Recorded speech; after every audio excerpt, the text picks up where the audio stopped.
The Tekken 8 tournament at Combo Breaker 2025 is taking place from May 23rd to 25th at the Renaissance Schaumburg Convention Center in Illinois as part of the 10th anniversary celebration of this iconic fighting game festival. This event stands out as one of the most important stops on the 2025 Tekken World Tour, categorized as a master event, and also serves as a qualifier for the Esports World Cup 2025. With over 1,100 registered participants, the tournament follows a double elimination format and promises top-level competition. So check this out. This is LowHigh.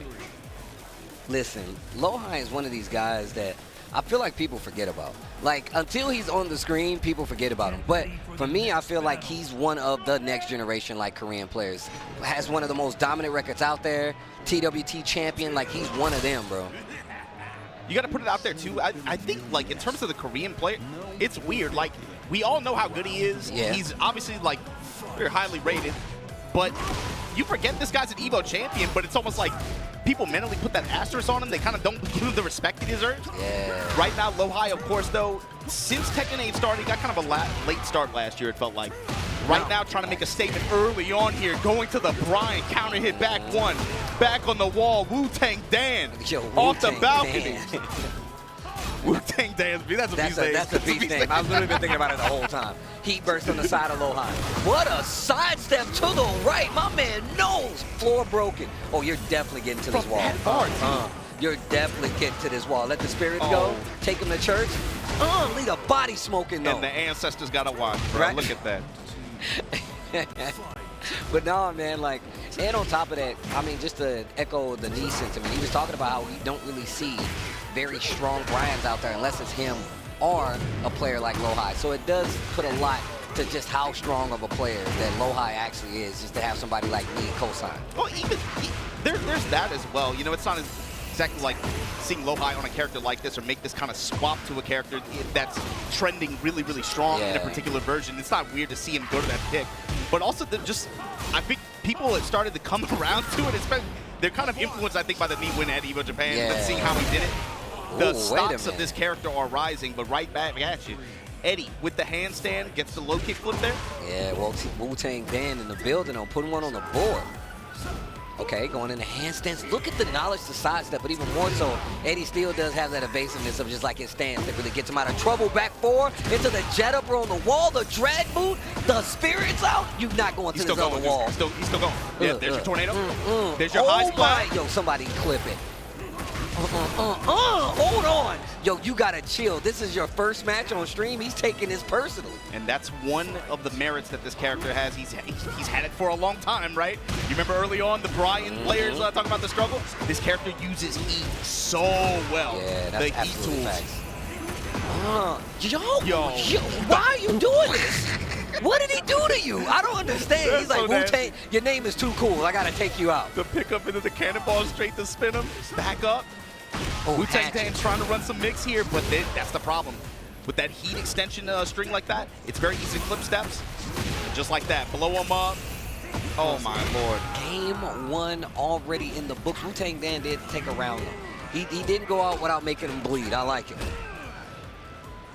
And even though it's first day, you can see how many people out there are sitting watching. You know what I'm saying? Taking in the action here at Combo Breaker, bro. Yeah, I mean, this event has so many obviously, people sign up for the bracket, they enter to play, but this is we've talked about the concept of this event over the years, right? This is a music festival-inspired concept, right? But it's a fighting game festival. So you have a lot of people who are just checking in here, man. They just came to just play game and hang out for the weekend, so they're down to watch. And just like they're going to have to watch Wu-Tang Dan get launched to the skies after a sidestep, cannonball straight to extend it, get the high splat, activate. Let me get the burst on the wall, peep the damage, ain't you tech? Wu-Tang Dan, no. Pressure.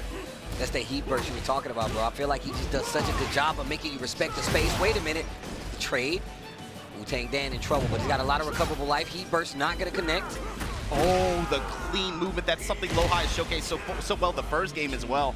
Just in some of these situations on block after Eddy pressure and then just immediate step. And Wu-Tang Dan is just like a step behind every time. Oh, power crush. I like that. But right back at you. You go to the well one too many times. LowHigh is just constantly on that counterclockwise step, and he's going to make you pay every time. And this is just one of the merits of this character, right? Especially in this version of the game, being able to find that high damaging launcher like that, and just constantly fishing for it. Finally, you're going to give me the launcher. Fine, I'm going to put you on the wall. You're going to get clocked for 100 damage. LowHigh definitely good at whittling down the defense, bro. He really does kind of test your knowledge and how much you can actually take pressure-wise. But that's one of the things I think that really works in LowHigh's favor in Tekken 8 is how good his pressure is. I mean, it's funny because we don't really see him pull it out as much, but I would love to see him pull the Shaheen out once again, bro, because that was one of the characters we saw that he was one of the few that actually went to that was good on the pressure. A little different in Season 2, obviously, but also somebody that he kept in the tank. You talking about different, bro? That flow combo was nasty. He would almost wall to wall. Okay. I like the slowdown right now. You have to take him out of the game with the speed because he will definitely bulldog you into swinging just so he can get the punish. We've seen it a couple times. And like the slam all the way back to the wall. And just like that, fishes with the mid at the end.